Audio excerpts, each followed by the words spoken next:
and learning this and being brainwashed by this, and they have this kind of ideology. That is a tragedy beyond belief for all of them. But we need to know what we're fighting.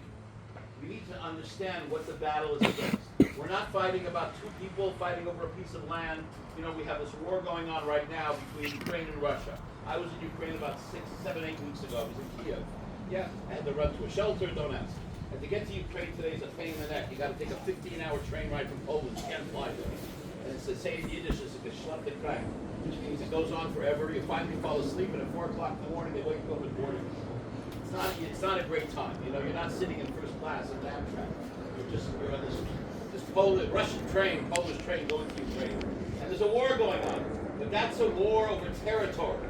It's a war over, this guy says, Putin says, this belongs to me, and Zelensky says, this belongs to me. Putin is not waking up in the morning as much as he has nefarious intent and saying, I want to kill every person in Ukraine. And Zelensky doesn't want to kill everybody in Russia. But the difference is, what's his name wants to do, what Hamas wants to do, is to kill every single Jew in the world and destroy the state of Israel. That's what it says in their charter. That's what their belief system is. That's what they aspire to. That's what they dream of doing. So we need to understand what we're fighting against. It's our mistakes that we make. We created this monster called Gaza, which is a whole other conversation. I was against Israel leaving Gaza 20, 30 years ago. I thought it was a terrible mistake because it would bring to the disaster we're in right now. And we didn't respond the way we should have responded when they started sending missiles.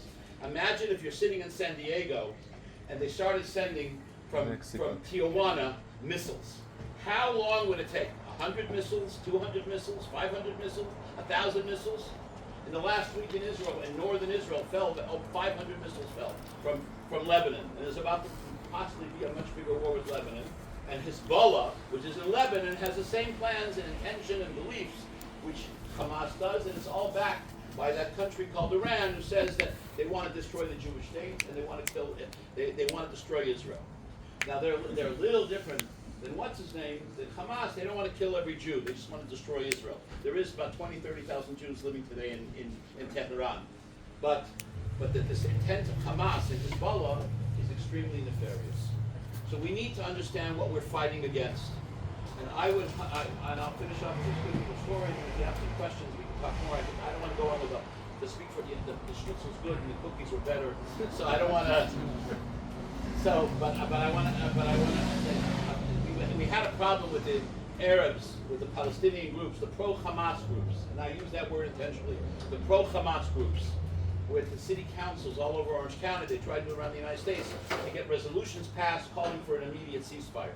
Sounds so wonderful. Let's have a ceasefire. So they would bring this to all the city councils because they couldn't bring it to the Congress and they couldn't bring it anyplace else. So I went to speak to the city councils. The last one was Santa Ana. We have a problem in Santa Ana. They have an anti-Semitic program in the high schools, but let's leave that aside for now. Anyway, so what happened? Every guy comes up there and says, I'm Jewish, and this makes me feel threatened.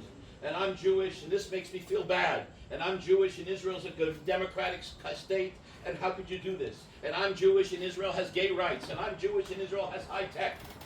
And I'm listening to this one guy after another getting up there, and I'm saying to myself, who cares? And I got up there, and I said, listen, Deborah, this is a joke. Hamas started a war, and they're losing. So they think they're going to get city councils all over America, declare a ceasefire, and eventually build political pressure to put on Israel. What does Hamas want to do? And I told them what it says in the charter. It wants to kill every Jew in this world. So if you're going to ratify, you're going to support this ceasefire, you're supporting an organization whose intent is Jewish genocide. And then every Jew comes over to me afterwards, everyone who said this makes me feel uncomfortable, and all that kind of, it's all about emotion and feeling. Oh, you said the smart thing. But my point about the advocacy is that we need to turn the tables on them. Instead of us defending ourselves, we need to talk about what they're doing. And when I finished that speech, I was walking out, and one of the Palestinian activists who spoke before me walked over to me. He says, how could you say such a terrible thing like that in front of my children? And I turned him around and I said, it's in the charter of Hamas. It's the truth. So, in my opinion, the way to do advocacy, and I'm not necessarily right about everything, is that we need to stop talking about what they want to do and put them on the defensive and make their intentions. The fact that if they want to boycott Israel, they can't use their iPhones anymore, okay. They won't be able to use their computers anymore, it's okay. I mean, who made up WhatsApp? Who made up Waze, Ways you go home, your wife tells you what to do, you get in the car, you have another woman telling you what to do. Everywhere I go, there's a lady telling me what to do. I tell my wife I said that. I'm in big trouble otherwise. But who made up ways? Another Jewish company in Israel. All these high-tech companies, they would be sitting in the Stone Age, all these Arabs don't want to boycott Israel. But when we turn the conversation and we talk about what they want to do to us, it's so out of the frame of reference of regular Americans, and they begin to ask themselves the questions, really what's going wrong over here? So we need to realize, and I want to finish with this one little quick story. Some years ago, I went to the British Museum in England. Has anybody here been to the British Museum? It's one of the great museums of the world. You were there. It's a phenomenal museum. It's one of the great museums of the world. If you want to see culture and history, go to the British Museum. So I go to the British, my wife took me to the Louvre. The Louvre I wasn't. She wants to look at the art, and I have no patience for the art. She's looking at the Mona Lisa, she thinks it's beautiful, and I'm an old yeshiva student, I have no feeling for the Mona Lisa. What can I tell you? There we had a cultural dichotomy. But I went to the British Museum, and when you're reading the Torah, you read about all the different nations of the world that we had to deal with. When the Jewish people came into the land of Israel, one of the Canaanite tribes were the Hittites, and then you see the remains of the Hittites. And then we had a little problem. We had a little problem with the Assyrians. You know, the Assyrians invaded Israel 2,700 years ago, and they took out the 10 tribes. And the